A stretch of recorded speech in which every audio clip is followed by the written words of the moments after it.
Guys, nako, tonight it's all about original Pinoy music. Pero kung alam niyo lang talaga kung anong mga pangyayari dito behind the scenes, may isang dance party na naganap dito sa stage. Live na live lang yan sa lahat ng audience dito sa PAG4. Thank you sa lahat ng nanonood ng X Factor Philippines live na live dito sa PAG4 Grand Theater. Alright, moving on, Charisse. Ang next performer natin ay galing sa iyong category.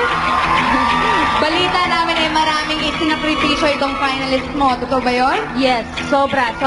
She's a band vocalist back in Bigos. Kinakailangan niyang iwan ang kanyang musical career, pati ang kanyang pamilya, para tuparin ang pangarap niya dito lang sa X Factor. And this may be her biggest break. Friends, let's all welcome KZ.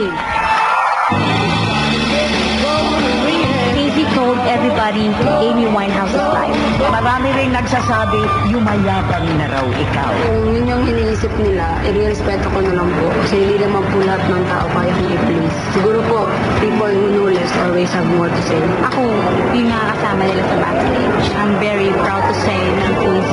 Now, kakibat ng pag-abot ko sa pangarap is yung kailangan kong mapalayo sa pamilya. Hindi din pwede na every live show nandito sila para manood. Kasi expensive din yung pamasahe. Kung sino man, yung talaga magbibigay ng justice sa mga ganitong type ng songs. Come on, KZ. Naging challenge sa akin na kantahin yung kanta. Pressure din ako. Sana po makanta ko nga po ng maayos. Siya pa yun si Casey, mabigat din. Especially with this song. I'm sure she's going to do very, very well. Tonight, gagawin ko din parang tribute yung performance ko para sa one of the best OPM bands of all time.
At walang kamalan-malan na tinuruan ko ang puso ko na umibig ng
That was so nice.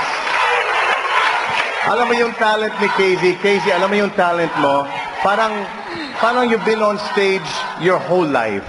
Parang hindi ka uncomfortable sa stage. Napaka at home ka sa stage. Wala akong ibang pwede sabihin na masama kung hindi yung outfit mo.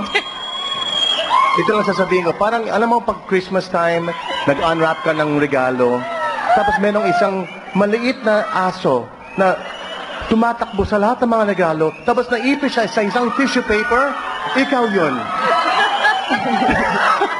Oh my God! Hindi kita naintindihan. Para daw po akong puppy. Ako rin. No, cute as a... never mind. Cute as a puppy. Say a bad word. Cute as a puppy. No, yung Christmas time when a dog gets stuck inside the wrapping paper, that's what she looks like. In-explain pa uli. In English naman. Hayaan For mo an na English sinabi speaking mo. Hindi pa talaga na Not everyone here speaks Tagalog. Hindi ko pa rin naintindihan ang sinasabi mo. Okay.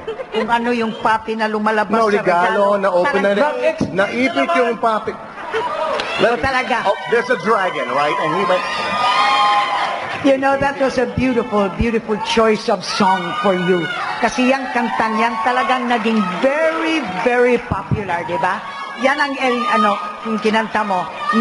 Bagay na bagay sa iyo, Casey.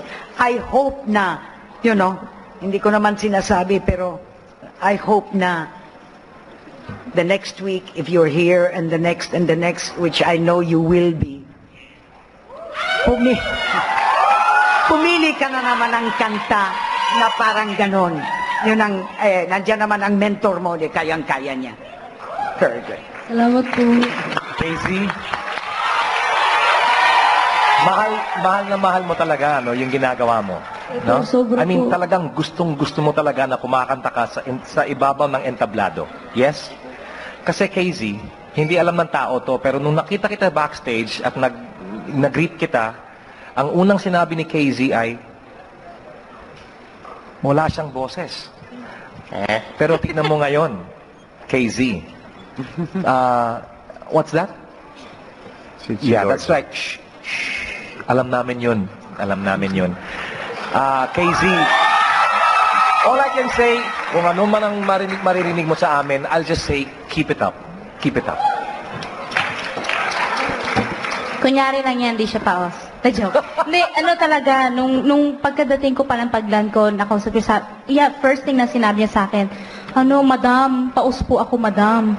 Yun ang sinabi niya sa akin. Tapos, ito na, nung live na ngayong gabi, kinanta niya, sabi ko, paus ka ba talaga?